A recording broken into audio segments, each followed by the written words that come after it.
স্বামী চেতনানন্দ মহারাজজি রচিত বহুরূপে বিবেকানন্দ এই বইটি থেকে পাঠ করছি। গুরু ও শিষ্য। স্বামী শুদ্ধানন্দের স্মৃতি। শ্রীরামকৃষ্ণদেবের আদর্শ লইয়া জীবন গড়িতে গেলে তাহা বড় কঠিন ব্যাপার।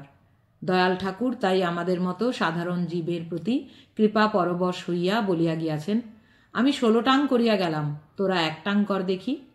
এখানে আমাদের শ্রীরামকৃষ্ণ ও তাহার আদর্শ শিষ্য স্বামী বিবেকানন্দের একদিনের কথা মনে পড়িতেছে। স্বামী বিবেকানন্দ তখন নরেন্দ্রনাথ তাহার নিকট যাতায়াত করিতেছেন। নরেন্দ্রনাথের মাথায় টেরিকাটা ছিল। শ্রীরামকৃষ্ণ কোনো কথা না বলিয়া অঙ্গুলি দ্বারা সেই টেরির দিকে ইঙ্গিত করিয়া দেখাইতেছেন। নরেন্দ্রনাথও ছাড়িবার পাত্র নহেন।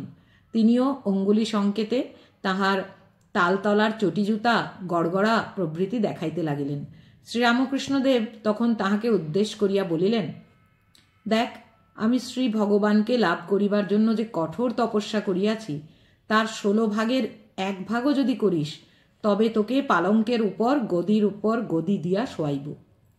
স্বামীজি শ্রীরামকৃষ্ণদেবের জীবনের প্রেরণায় বহুকাল সাধনা ও ত্যাগ তপস্যা করিয়া যখন পাশ্চাত্য দেশ বিজয় করিয়া ফিরিয়া আসিলেন, তখন তাহার পাশ্চাত্য শিষ্যেরা তাহার জন্য স্প্রিংয়ের খাট, গদি প্রভৃতি করিয়া দিয়াছিলেন, যাহার এখনও বেলুড় মঠে তাহার থাকিবার ঘরে তাহার স্মৃতিচিহ্নরূপে রক্ষিত আছে।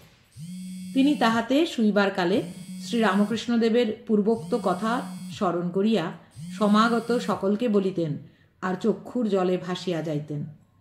কলিকাতাবাসীগণের অভিনন্দনের উত্তরে গুরুদেব শ্রীরামকৃষ্ণদেবের কথা বলিতে গিয়া বলিয়াছিলেন, যদি আমি কাহাকেও কোনো ভালো কথা বলিয়া থাকি, যাহাতে তাহার কোনো উপকার হইয়াছে, তবে জানিবেন তাহা তাহার। আর যদি কোনো অন্যায় কিছু বলিয়া থাকি, এমন কথা বলিয়া থাকি যাহাতে কাহারও অনিষ্ট হয়, তাহার জন্য আমিই দায়ী। আমাকে দেখিয়া আপনারা তাহাকে বিচার করিবেন না। আমি বা তাহার অন্যান্য শিষ্য যদি কোটি জন্ম ধরিয়া প্রাণপণ চেষ্টা করি, তাহা হইলেও তিনি যাহা ছিলেন তাহার কোটি ভাগের 1 ভাগেরও সমতুল্য হইতে পারিব না। স্বামী বিমলানন্দের স্মৃতি। কাশীপুরে শ্রীরামকৃষ্ণের শেষ অসুখের সময় ডাক্তার মহেন্দ্রলাল সরকার ঘোষণা করেন যে এই ক্যান্সার ব্যাধি সংক্রামক। অবশ্য এখন এ মত সমর্থিত নয়, এবং ঠাকুরের শিষ্যদের অতি সাবধানে সেবা করবার নির্দেশ দেন। এ কথা শুনে কয়েকজন যুবক শিষ্য একটু ঘাবড়ে যান। স্বামীজি তা লক্ষ্য করে ঠাকুরের ঘরে যান। তার পাশেই ছিল একটা পাত্রে ভুক্তা বিশিষ্ট শ্লেষা ও পুঁজ মিশ্রিত খানিকটা পথ্য। স্বামীজি অন্যান্য শিষ্যদের সামনে অম্লান বদনে তা পান করলেন।